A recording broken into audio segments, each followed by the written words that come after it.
Olá, começa agora mais uma edição do ASN TV. Você já ouviu falar em decreto dominical? O que é isso? Será que realmente vai acontecer? Por que tem gente que acredita nessa história? Muito bem, para conhecer um pouquinho mais a respeito desse tema, a gente entrevista agora o Dr. Vanderlei Dornelles. Ele é especialista em escatologia e apocalipse. Fique com a gente.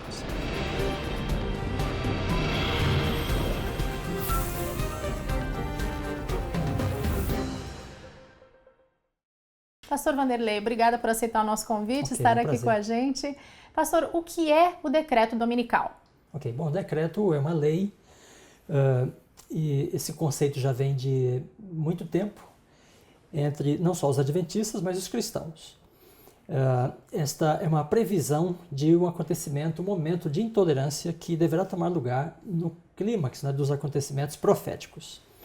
E essa lei, então, deverá começar pela nação mais forte, capaz de influenciar as demais nações, em função de uma observância do domingo como dia do Senhor, como dia de uma aliança, né, entre o povo de Deus na terra e o próprio Deus.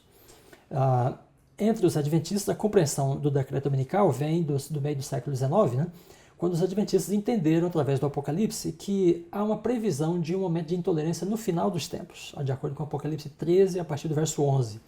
Então a previsão é de que uma nação forte, um poder político global, em aliança com o cristianismo que se desviou um pouco da verdade, da palavra de Deus, né? Então nessa aliança eles vão promover uma guarda do domingo em nível mundial como um argumento para a preservação da família, da sociedade e da fidelidade diante de Deus. Mas é uma fidelidade que não tem o discernimento bíblico, porque a lei de Deus não demanda, né, essa observância do domingo, mas do sábado. Ok, pastor, de forma resumida seria isso, não é? Agora, assim, transformando isso tudo em fatos, será que o senhor poderia apresentar para nós aí uns 2 ou 3 fatos históricos que provem que essa profecia vai se cumprir? Ok, então quando nós falamos desse poder mais forte político no mundo, né, que será capaz de influenciar e até de impor um regime de intolerância a partir de um decreto dominical no mundo, nós estamos falando de poderes imperiais. Então visualizamos um último poder imperial no clímax da história, e ao longo da história nós tivemos vários desses poderes imperiais. E eles tiveram um papel que exemplifica isso que poderá acontecer no final. Por exemplo, se você fala da Pérsia, né? Nós temos no livro de Esther a história do drama que os judeus viveram na Pérsia. No capítulo 3 diz que Amã, que era um servidor do Império da Pérsia, foi ao rei e convenceu o rei Assuero de decretar a morte dos judeus, e ele dá o motivo, né? Ele diz assim: porque há um povo no teu reino, Assuero, cujas leis são diferentes das nossas. Então por que ele estava preocupado com as leis dos judeus? Quando os judeus não matavam, não roubavam, eles estavam fazendo as mesmas coisas que os persas estavam interessados em fazer. Então o que era diferente? Era a relação deles com Deus. E nessa relação estava a guarda do sábado, que era parte da lei dos judeus, da Torá, dos 10 mandamentos.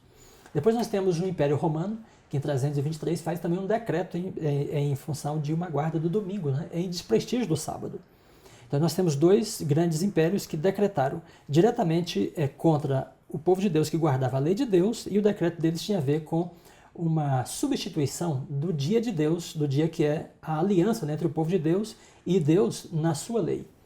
Então é por isso que nós pensamos no decreto dominical, e também porque o Apocalipse fala que nos últimos dias Deus terá na terra um povo que vai ser caracterizado pela guarda dos mandamentos dele, né, da sua lei. Apocalipse 12, 17. Então, no mesmo contexto em que esse povo é mencionado no Apocalipse, aí vem o capítulo 13 e fala desse período de intolerância no final dos tempos. Então, quando nós analisamos todo esse conjunto, aí chegamos à convicção de que se um poder imperial se levantar na Terra para fazer um decreto, esse poder deverá ser o poder dos Estados Unidos, que é o mais forte hoje, que tem uma aliança indireta, né, com o cristianismo nominal. E em que ponto isso poderá ocorrer? Exatamente naquilo que é a mostra, né, o selo da aliança de Deus com seu povo, que é a guarda da lei, especificamente o mandamento do sábado, o 4º mandamento. Agora, pastor, uma questão. Os Estados Unidos são uma nação mundialmente conhecida justamente por trabalhar muito essa questão da liberdade religiosa. Não parece incoerente que justamente de lá venha uma lei como essa? Sim, certamente. E essa é a dúvida que muitas pessoas têm. Como isso poderá acontecer? por parte da nação da liberdade. Exato. Mas quando estudamos a história americana, podemos perceber que isso não é uma coisa impossível. Na verdade, quando houve a Revolução Americana, então houve um início de um processo de rompimento com leis dominicais, porque as colônias americanas, fundadas pelos os evangélicos puritanos ou protestantes puritanos, né, de origem britânica, tinham leis dominicais. Eles guardavam o domingo como dia do Senhor e acreditavam, né, piamente que eles eram o povo escolhido de Deus e o selo dessa aliança deles com Deus era a guarda do dia do Senhor, que não seria mais o sábado, porque o sábado para eles era o dia dos judeus, mas Sim. o domingo por causa da ressurreição. Então as colônias, especialmente do norte, tinham leis dominicais e pessoas foram penalizadas com prisão, multas e até morte por não guardar o domingo ou por insistir na guarda do sábado. Depois, no meio do século XVIII, por ocasião da Revolução, então uma nova mentalidade se tornou predominante na América do Norte. É uma mentalidade de separação de igreja e Estado, que veio em parte com alguns protestantes e os unitaristas ou maçons. É interessante esse dado na história americana. Agora, é claro que os protestantes que insistiam numa lei dominical, eles feriam um princípio protestante, que era o princípio da liberdade de consciência. Exato. Então, Thomas Jefferson e outras pessoas, né, entre os pais fundadores da República, que formalizaram os documentos, né, que deram a fundamentação da nação, organizada naquele período, entenderam que uma separação definitiva de igreja e Estado era uma condição para preservar a liberdade de consciência, a liberdade religiosa, etc. Mas os religiosos que desejavam leis dominicais ou tinham, né, nas suas colônias, eles não desistiram disso. E em alguns estados essas leis permaneceram até o início do século XX. Mas depois elas caíram em desuso e não estão mais vigentes. Mas hoje há interesse por parte de muitos americanos evangélicos, conservadores, ortodoxos, né, e também de católicos na Europa por uma reforma, né, um revivamento na observância do dia do Senhor, que segundo eles entendem é o domingo. Certo, justamente sobre isso, pastor, a nossa última pergunta seria exatamente essa. Que fatos atuais aí mostram que um decreto dominical será possível, talvez até brevemente? Bem, os cristãos, de modo geral, valorizam a guarda do domingo como uma garantia, né, de que Deus continue abençoando a humanidade. Eles até acreditam que para a preservação da família, para o bem-estar do planeta, né, para enfrentar as crises globais que a humanidade tem hoje, né? Exato, como uma solução, não é? Exatamente. Então, uma reforma religiosa seria uma condição essencial. E dentro dessa reforma, a guarda do domingo. No final da década de 90, o Papa João Paulo II lançou uma encíclica sobre o Dia do Senhor. E nessa encíclica, a Igreja estava dizendo que a sociedade civil precisa garantir para o cidadão o direito, né, de estar com sua família e preservar sua religião, tendo liberdade para não trabalhar aos domingos. Então, não só a encíclica falava do valor do domingo para a religião cristã, como colocava diante do poder civil, né, a responsabilidade de garantir isso para as pessoas. Hoje existe na Europa a chamada Aliança pela Guarda do Domingo.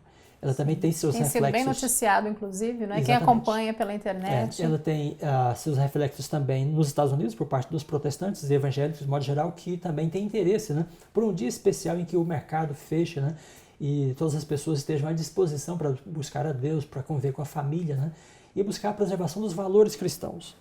No Brasil, nós temos visto também muitos desses movimentos, tanto por parte de sindicatos como na própria imprensa, né, falando dessa possibilidade de reservar, de estabelecer um dia, né, para a família, para os valores cristãos. Então, essas são evidências atuais que nos mostram que isso, de fato, será uma possibilidade, né, para um futuro próximo. Ok, pastor Wanderley, muito obrigada pelas informações, importantes informações que você trouxe aqui para a gente. E, inclusive, para a gente encerrar essa entrevista, eu quero deixar para o internauta, o pessoal que está acompanhando aí com a gente, algumas dicas de leitura. Inclusive, uma dica é um livro de sua autoria, não é?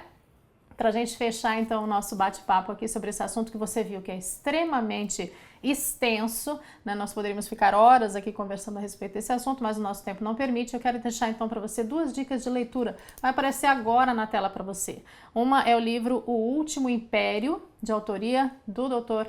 Wanderley Dornelles, e o outro livro se chama Apocalipse 13, do teólogo Marvin Moore. Os dois livros são da CPB, da Casa Publicadora Brasileira, tá aparecendo também para você aí o site onde você pode adquirir. Eles exploram profundamente esse tema, com informações bastante pesquisadas, né, com levantamentos bastante confiáveis, por isso fica para você a dica. Eu, se fosse você, lia realmente esses livros. E olha só, a Bíblia diz pra gente que felizes são as pessoas que estudam as profecias, não é? Porque o tempo está próximo. Pense nisso, viu? Um grande abraço, até a próxima.